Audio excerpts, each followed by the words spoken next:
네, 1편의 소방 전기 시설의 구조 및 원리라고 하는 파트인데요. 아무래도 이 파트는 실제 이제 시험에서 암기형 문제로 출제가 되는 파트이고, 각 과목별로 공부하실 때 필요한 그 중요한 부분들을 체크를 해서 암기 또는 이제 가로 넣기 문제, 이런 문제들이 좀 주로 출제가 될 부분으로 예상을 하고 계셔야 될 부분입니다.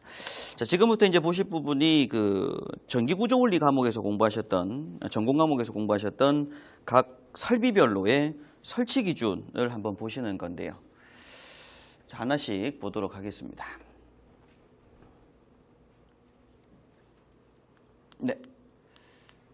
제 1장에서 보시는 부분이 비상경보 설비라고 하는 부분입니다. 우리 자동화 일반 경보 설비에서 NFSC 201에 들어가는 비상경보 설비였는데 지금 현재 교재에 있는 제목이 좀 바뀌었습니다. 이번에 하자안전 기준이 개정이 되면서 비상경보 설비 및 단독경보용 감지기의 설치 기준이라고 해서 설비의 화재안전 기준 내용이 좀 바뀌었고요.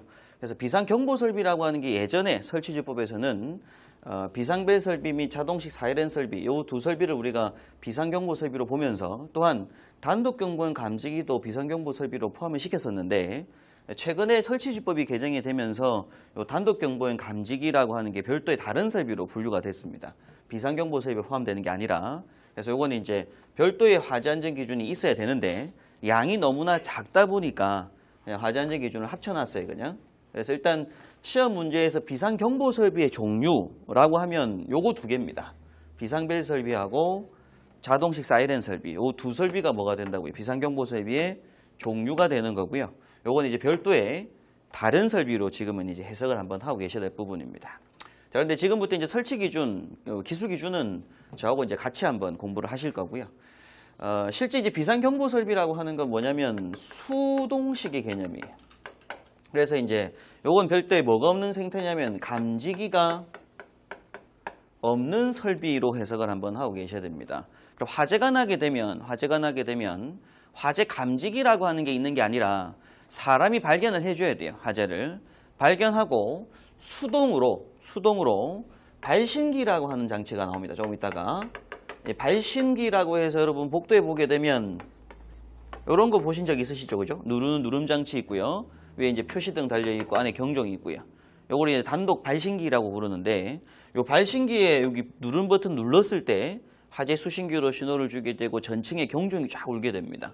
그래서 이 해당 장소에는 감지기 없이 수동으로 발신기 조작으로 인해서 경종을 울리거나 혹은 사이렌을 울리도록 해서 건물 내에 있는 제실자들에게 알람해주는 설비를 뭐라고 한다고요? 비상경보 설비라고 불러요.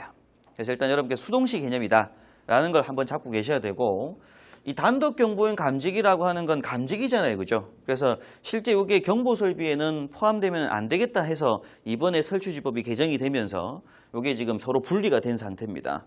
그러면 단독경보용 감지기라고 하는 게 별도의 설비로 현재는 분류가 되고 있는데요.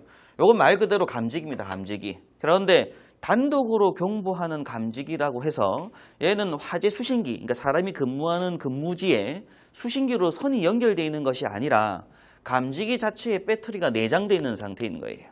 탈부착형이고 전선이 없이. 자, 그러면 얘가 이제 배터리가 용량이 있는 상태에서는 화재를 뭐하고요?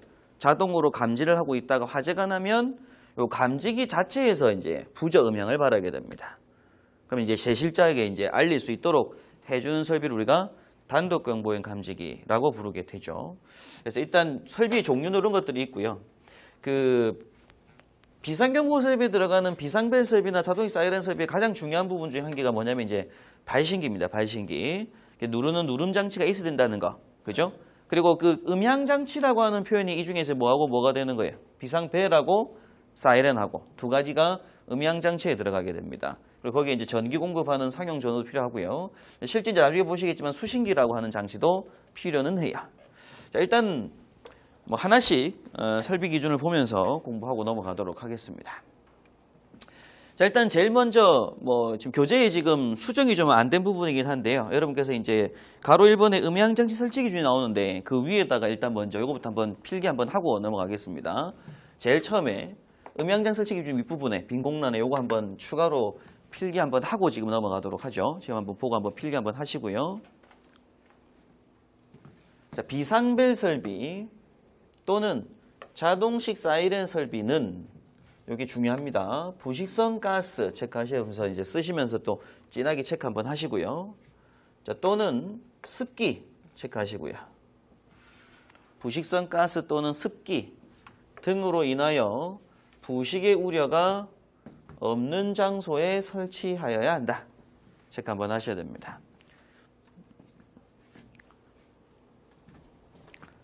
비상벨 설비 또는 자동 사이렌 설비는 부식성 가스 또는 습기 등으로 인하여 부식의 우려가 없는 장소에 설치해야 한다.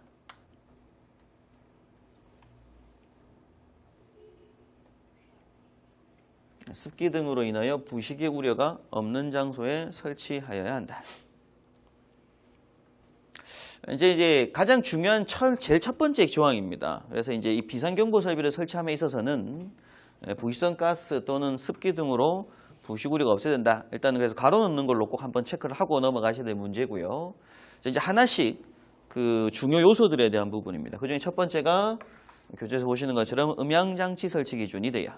자, 음향장치라고 하는 게 뭐하고 뭐가 있었다고요? 비상벨하고 자동 사이렌하고 두 가지를 음향장치라고 하게 되는데, 자, 동그라미 1번에 보시면 용어가 지구 음향장치는 이란 단어가 나옵니다. 자, 음향장치라고 하는 건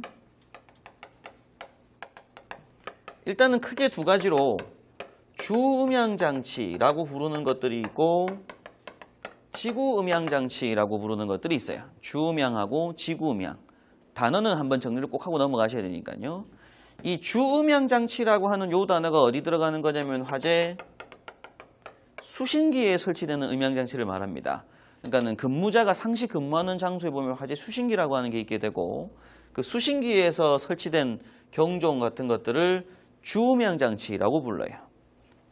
자, 그런데 이제 지구음향장치라고 하는 건 말 그대로 로컬, 각 지역별입니다. 이제 이게 어디 있는 거냐면 실제 발신기 함내 또는 발신기 인근에 설치가 되게 돼요.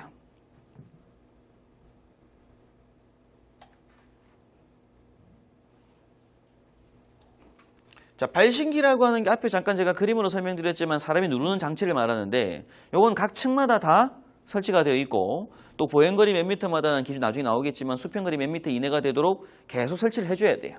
그래서 이제 각 층에 각 지역별로 설치가 다 되어 있겠죠, 그죠? 그럼 거기 안에 경종을 설치하는 걸 우리가 무슨 장치? 지구음향장치라고 부릅니다. 그렇죠? 그럼 거기에 음향장치가 경종이 될 수도 있고 사이렌이 될 수가 있다 이런 얘기입니다. 되겠죠, 그죠? 자, 그럼 이 지구음향장치는 소방 대상물의 뭐마다 층마다 체크하셔야 되고요. 다 가로 넣는 것도 기본적으로 들어가셔야 되는 거니까 층마다 설치하되 당해 소방 대상물의 각 부분으로부터 자, 하나의 음향장치까지 요거 더 중요합니다. 수평거리가 25m 이하 중요하게 체크하셔야 되고요.